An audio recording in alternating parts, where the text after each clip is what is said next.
Okay, well, welcome to Miami, Norm. Hola. You seem to be like the kind of player that the Miami Heat needs, especially, it's like the blueprint. I was talking to Davion about it, and he is kind of like you are, right? You know, working hard, gym rat, the grind. Are you happy to be here? I'm extremely happy to be here. Super excited. Everybody's been super welcoming. Hearing, I've said it before, but hearing that they've been trying to get me for a while now shows how much they believe in me, how much they want me down here, and it's always great to go to a place where you're wanted and you feel wanted. I was talking to Coach Poe before, and I asked him if he was surprised that the Heat was able to get you, especially after you coming from your best season, maybe when you were almost an All-Star. Were you surprised? I was very surprised. I just had, like you said, the best year of my career in the season that we had. We were talking about what an extension looks like with the Clippers and telling me that we're going to figure something out to being traded. So it's definitely was surprising. So it was surprising for me, but I'm glad that it was an organization and a team like Miami. This summer, you played for the Jamaican national team. Was it like a different summer just because of it? Yeah, definitely. Just in my approach and my responsibilities for the summer and what I normally do.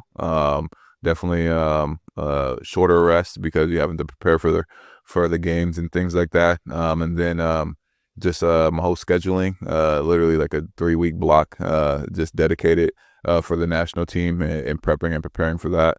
But it's great. I really want to do it. I really want to immerse myself into that culture because I didn't know a lot about that side where I come from.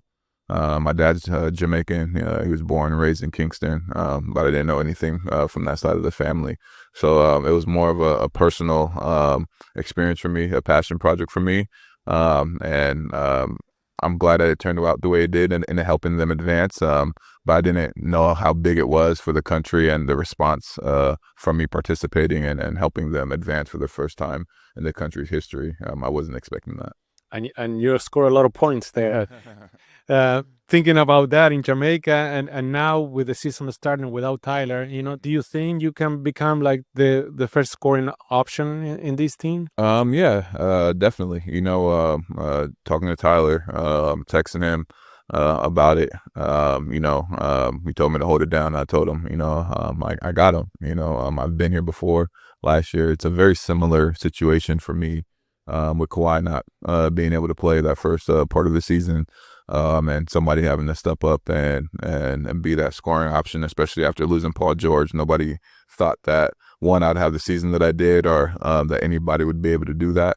So I feel like it's a similar situation here. Now that I've had that year under my belt, I think people are expecting me to have the same season and even better. So I'm excited for that opportunity. And I'm sure you're looking forward to playing with Tyler, right? Because you guys can become one of the highest scoring backwards in the whole league. Yeah, for sure. I saw like a stat when I was traded that me and him combined last season for if we were on the same team, we'd be, I think, top 3 or top 5. Like almost 50 points a game, yeah, right? Literally.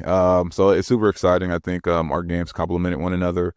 So when he's able to get back into the fold 100% healthy, it's going to be exciting to have that another dynamic scoring threat on the floor alongside with Bam and wearing Wiggs. I think we'll be able to be very versatile in our attack and our approach on the offensive end for sure. Does it matter for you to come off the bench or to be starting because you did both in your career? You think you still can, impact winning like the coach says in this team either way? Yeah, I think I've shown that I can impact winning wherever I'm placed in whatever role I'm in. Obviously, I've worked really hard to show and that I'm capable of being a starter and even a star player, go-to player. That's my mindset. That's my approach of being a starter, being a focal point. That's how I go into every single off season and preparing for the season. And then, based on the role, whatever they put me in, I try to succeed there. But I think I've shown and proven that I'm a bona fide starter in this league.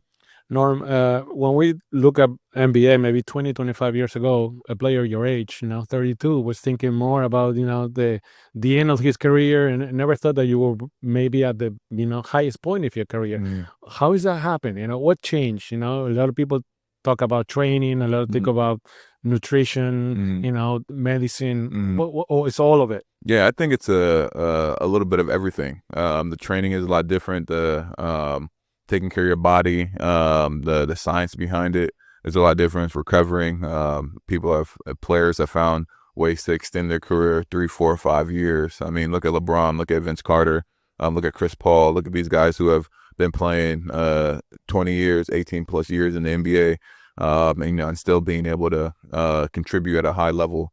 It comes a lot down to, one, the player genetics, I think, plays a good part of it, but also being smart in how you take advantage of the improvements around the game of basketball. Like you said, nutrition is huge. Eating the right things, dieting the right way, taking time with your body, massages, cold tubs, icing, different things like that, vitamins, different nutrients that you can help boost longevity, your muscles, and things like that. And I've done a great job with taking care of my body away from the court. And being a contract year for you, does it change your mindset? Does it make any difference or not? No, it doesn't. I've never really thought about it. I've been in multiple contract years before. My thing is, I've always said that, I focus on basketball. I let basketball be the main thing, and the rest will take care of itself as long as I have the right approach and I take care of what I need to take care of on the court. The stuff away from the court, the contracts and everything else will handle itself. So it's not no added pressure or anything like that. I've been here before, but I care about basketball, and that's what my main focus is, and that's what it's always going to be. Okay, thank you, Nor. Perfect. Thank you. Ya que nos encontraste, no nos pierdas. Suscríbete al canal de YouTube de Telemundo Deportes.